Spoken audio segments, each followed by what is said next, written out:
This video is sponsored by Catalyst Mints, the gaming energy mint that we here at the Toasty Bros use daily. Loaded up with B vitamins, caffeine, and their secret ingredient, eleuthero root, Catalyst Mints help us get through long editing sessions along with benchmarking sessions while not breaking the bank. Use code Toasty Bros in the link down below for 5% off your next purchase. Hey, what is up guys? Matt here from the Toasty Bros, and I'm here to bring you another PC build. This video is actually part 2 of a $250 budget PC that I've been putting together on this channel. If you haven't seen part 1, hit the eye in the top right corner to check that video out. But in this video, what we're going to be doing is going over each part that I used for this build and tell you the price that I paid, and then show you a suite of benchmarks that I ran on this machine. So without any further ado, let's just get right into that video. First up, the CPU. The CPU is the Intel Core i5-2400, a famous budget CPU that I've actually used before in another build challenge way back in the beginning of this year. I managed to score the CPU for $30 on Craigslist. For only 30 bucks, this is a steal for a deal, no pun intended, and functions great as the heart of this machine. The motherboard I went with is an ASUS P8H61 Micro ATX motherboard that I got for $44 on eBay. This isn't the best price to performance buy in the world, but this motherboard is from a notable brand like ASUS and isn't some pre-built machine board that is known to have some compatibility issues. While the motherboard being blue and the case being red throws me off a little bit, I still stand by this purchase for the money. For RAM, I used an 8GB kit of 1333MHz Crucial Ballistix DDR3 RAM that I got on Amazon months back for $32.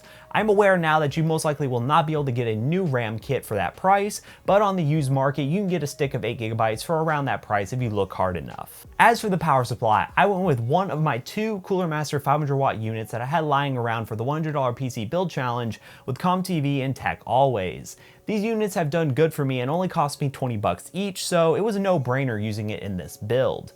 The graphics card is somewhat of an oddity in this build. I originally wanted to go with the 660 Ti that I used in the $100 PC build, but it was having issues with the motherboard I got and not having a display output. So I went with my troubleshooting GPU of choice, the R7 260X, which when I got it, I paid $40 for. This card is a decent medium to high settings GPU at 1080p in most FPS titles like CSGO and Overwatch, and can play other games at medium to low settings.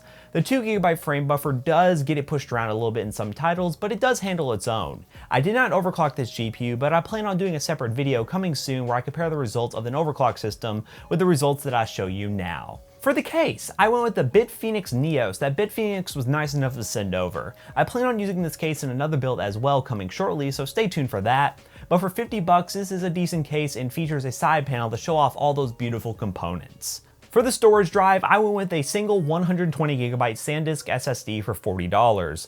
I would recommend to someone who tries to replicate this build to cut down cost for them and actually get a standard hard drive instead, but I just couldn't snag one in my area and had this SSD lying around, so I thought I'd give her a nice new home and throw her in this rig. The 120GB of storage is definitely not enough for most people and does suffer when just a couple of games are installed, but its snappy Windows experience, being that it is an SSD, really makes it a difference on this budget hardware.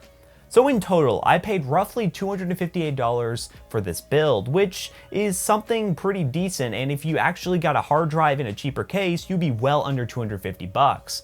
While this isn't the best prices I could obtain, I am very happy for what I got. Now, I know what you all really came for, the benchmarks. So I tested a couple titles at 1080p and ran 3D Mark Firestrike to round out the benchmarks of this gaming PC. So without further ado, sit back, relax, and enjoy those benchmarks.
Well, I am very pleased with this build, and it just goes to show you that with a little hunting and determination, you could build a solid gaming rig for less than the price of a normal console.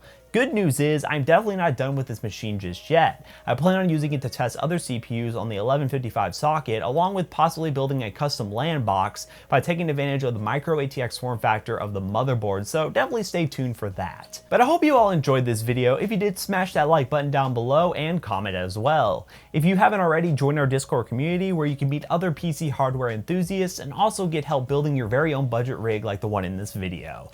I hope to see you all on there, and I'll definitely say hi, and I hope to see you all in the next video. Peace out, guys.